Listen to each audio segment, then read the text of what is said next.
What we decided to do is we make a beer, a base beer. This is not meant to be extra hoppy. It's not meant to have a lot of big malt characters, but we want a nice base beer that'll carry fruit flavors well. And we use real fruits. We never use any kind of flavorings. We never go to a flavor house and say, hey, what do you have that tastes like fruit?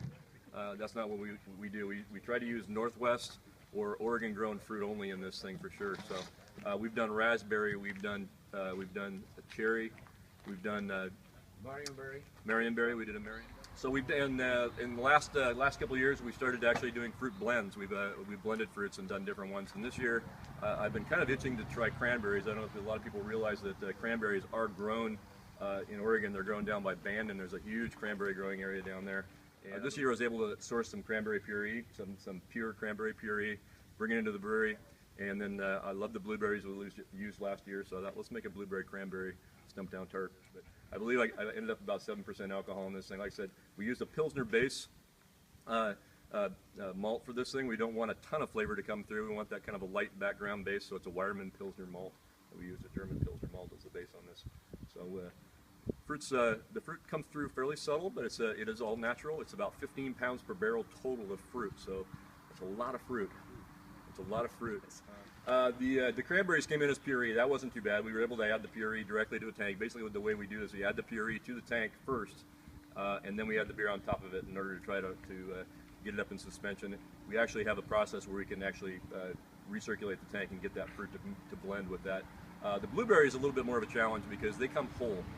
We can't buy blueberry puree. So we've got we have a very creative group of guys. We have guys coming in there trying to figure out different ways to puree blueberries enough. You don't want to put them in there whole because they'll come out whole, and you won't get that fruit flavor. So what we actually ended up doing was we went to the pub kitchen and we borrowed the immersion blender, and we take boxes of blueberries, dump them into this big barrel, and use this immersion blender and break them up. You just want to get them broken up mostly is what we really want to do, and then dump them into the tank. It takes a long time. Everything was blue. Everything for about 20 feet around this tank was blue for a while, but including the brewers that were doing it. So 2/3 of this beer is fermented with a Belgian yeast. I love that Belgian character that comes through. So we want that kind of a Belgian-y fruit beer kind of a flavor that'll come through. So I ferment 2/3 of this beer. We make 3 brews. 2 of the brews are fermented with a Belgian yeast. 1 of the brews is fermented with an ale yeast. I kind of want to take a little bit of the edge off that Belgian character. I don't want it to be heavy-duty Belgian. And then we will we'll transfer that brew that has the ale yeast in it onto that fruit and allow that to do that secondary fermentation. We don't cool that one all the way. We cool it to about 50-55 degrees. We add some lager yeast back to it again, and we allow it to do that secondary fermentation with that fruit that's there.